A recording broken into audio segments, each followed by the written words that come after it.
Hey guys, how you doing? Ron Raymond here from the Raymond Report with tip number 15 of our 30 tips in 30 days, Dog Days of Summer series. Hoping you're enjoying these tips. As always, don't forget, subscribe to our channel by tapping that notification bell in the top right hand corner or hit the subscribe button below this video if you are using a mobile device. Today's podcast is brought to you by the World Series of Handicapping Pro Football Contest Season number 10. That's right, you can sign up right now at worldserieshandicapping.com. Sign up for a $25 entry fee. Make 7 picks a week. Grade those picks from 7 units to 1 unit. And if you are the contest player with the most units at the end of the season, you will win the World Series of Handicapping Championship ring and $1,500 in cash. And if you go 7-0, a lot of ends right there, but if you go 7-0, you will pick up $50 in cash courtesy of the World Series of Handicapping. All right. Here we, the old Costanza wallets right here, and then, breaking your heart with money. And this is why the title says, bet with your wallet, not your heart. And I figured I'd bring the old Costanza wallet, right? You know, the one in Seinfeld where he's sitting in the restaurant, I think it's Monk's, the restaurant, and he's leaning on one side. Then he pulls out this big old wallet. And in that wallet, you know what? You got to bet with your wallet and not your heart, because a lot of people will see these isolation games, and a couple of things will come to mind, right? Number one, they want action. They just need to bet that Sunday, that Thursday night game, that Sunday night game, that Monday night game, and the action junkie, eh? And what you want to do is sometimes you just get suckered into betting into those games, and you do want to bet with your wallet and not your heart, because if you start following your heart, you're going to bet on everything, and next thing you know, you're going to be broke in a couple of weeks. Now, isolation games of the week. This is I selected the Thursday night and Monday night games. I didn't bring out the Sunday night game because it's mixed into the Sunday. So really, it's isolated, but it isn't, because it's part of the Sunday package, right? And on Thursday night football, you got one game, and on Monday night football, you normally have one game unless it's week 1.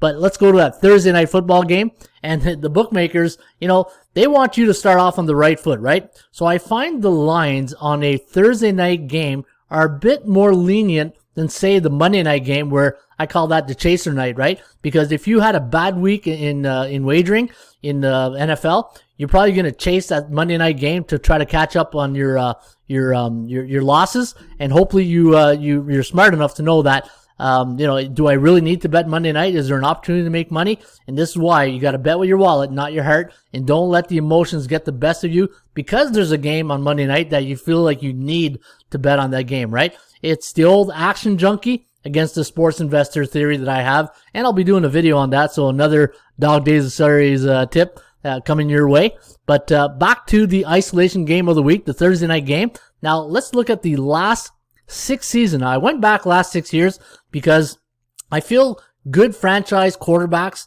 and good teams go through a cycle of about 6 to 7 years before they start rebuilding, right? New England.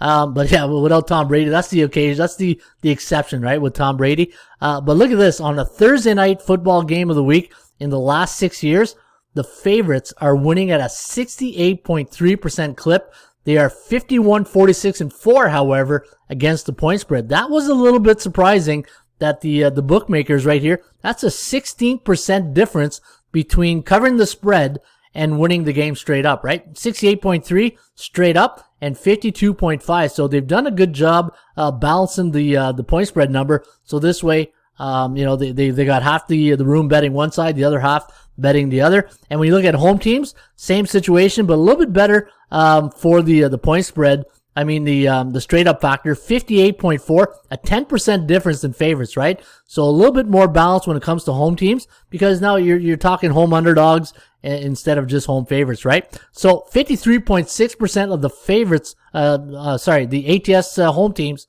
53.6, 52, 45, and 4 for home teams. Only 4 and 10 last year. The home teams were on Thursday night football. And let's take a look at Monday night football now. Now, this is where Monday night's more dangerous than a Thursday night game. And I think Monday night, people just want to chase those losses. And this is why I think the numbers are a bit more trappy, if that could be a word. Hey, I'll have to check the old Oxford Dictionary to see if trappy is a word. But yeah, let's take a look at the Monday night home teams. 43, 59, and 4 for 42.1%. And when, that's the point spread, straight up, 53 and 53. You can't get more even than that. And for the favorites on a Monday night football game, The favorites, a high percentage. Look at that. 70-36 for 66%. However, check the point spread. 45%.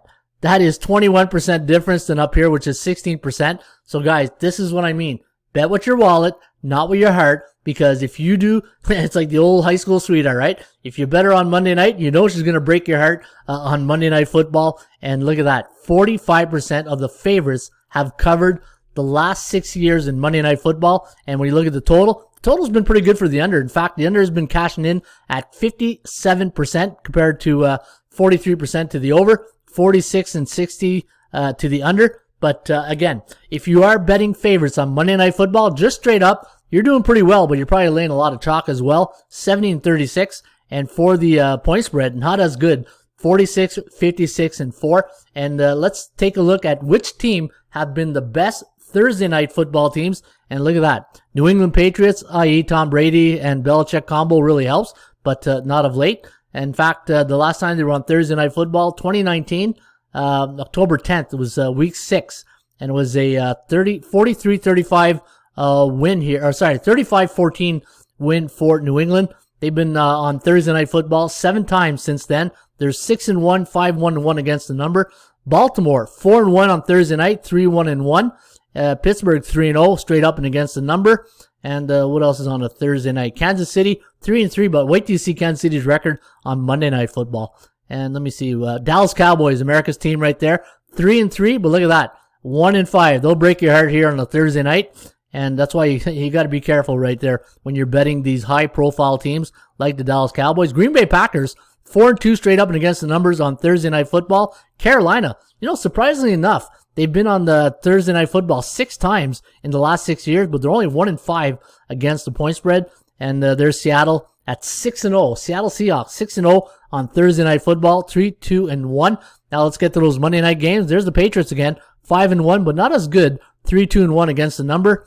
And you got the Ravens 3-1, but 2-2 against the point spread. Pittsburgh Steelers 8 times on Monday Night Football the last 6 years. 6-2 straight up, 4-4 against the number. And let me take Kansas City. Look at that, a perfect 6-0 straight up and against the point spread. And Philadelphia Eagles 5-2, but only 3-4 against the number. And you can see a couple of those games were 2015. They had 2 of them on 2015. Dallas 3-2 straight up and against the number. And the Packers 4-0 on Monday Night Football the last 6 years. 2-2, however, against the point spread. That's where it really counts, right? The point spread. The New Orleans Saints, the team with the most Monday Night Football appearance the last 6 years. 5-3, but only 2-6 against the number. And let me see here. Tampa Bay, 1-2 straight up. 0-3 against the number. And let me see here. Anything else? Seattle 5-1. There's Seattle Seahawks again. And 2-3-1 against the number. So, guys, this is why I'm saying be careful on these isolation games. This is why I say bet with your wallet, not with your heart. And just because the game's on TV, you really got to analyze it. You really got to handicap it, because the bookmakers, they got rich by, it, like a friend of mine always said, it says sportsbook, not free bank, and they're not giving away free money. So you got to earn that money. But it's always good to be, in the know on what's going on, what's coming in, and bet with your wallet, not your heart. And this was tip number 15 with the old Costanza wallet right there. And hopefully you guys enjoyed that. As always, shop for value, play those percentages, and looking forward to bringing you tip number 16. Can't believe we're already at the halfway mark. Hope you guys enjoyed these tips. If you do, please hit that like button. Cheers.